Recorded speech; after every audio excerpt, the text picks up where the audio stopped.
প্রিয় শিক্ষার্থী বন্ধুরা, আসসালামু আলাইকুম। আশা করি তোমরা সবাই ভালো আছো।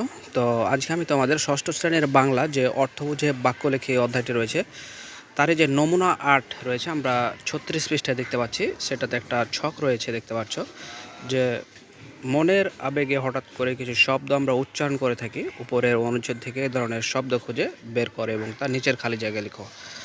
তো দেখতে পাচ্ছ এখানে যে সকল মনের যে ভাবগুলো প্রকাশ করে আর কি আবেগে, যেমন বাপরে বাপ, বাহ, তারপর ওরে বাপরে, তারপর দূর, আমরা এই ধরনের যে কথাগুলো আমরা উচ্চারণ করে থাকি, আসলে সেগুলোই আসলে এই ছকটাতে লিখতে হবে আর কি।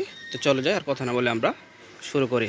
তো তার আগে একটা কথা বলে রাখি, আমরা কিন্তু তোমাদের সুবিধার জন্য প্রায় আমরা এরকম ছকগুলো পূরণ করে থাকি। তো সেই ভিডিওগুলো কিন্তু আসলে সবার আগে পেতে চাইলে চ্যানেলটি সাবস্ক্রাইব করে আজও আমাদের সদস্য হয়ে যাও।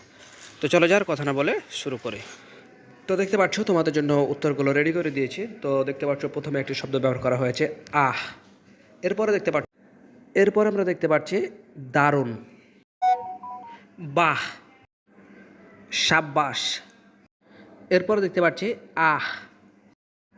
এরপর আমরা দেখতে পাচ্ছি দূর। এরপর আমরা দেখতে পাচ্ছি আরে। এরপর আমরা সর্বশেষ দেখতে পাচ্ছি বাপরে বাপ। সর্বশেষ তোমাদের নিচে লেখা ছিল যে তোমার সাথে তোমার বন্ধুদের খাতা মিলে দেখো যে কোনো পার্থক্য হয়েছে কিনা। তো এখানে আমরা সরাসরি বলে দেবো যে আমার লেখার সাথে বন্ধুদের লেখা মিলে দেখলাম, তাদের সাথে কোনো পার্থক্য হয়নি।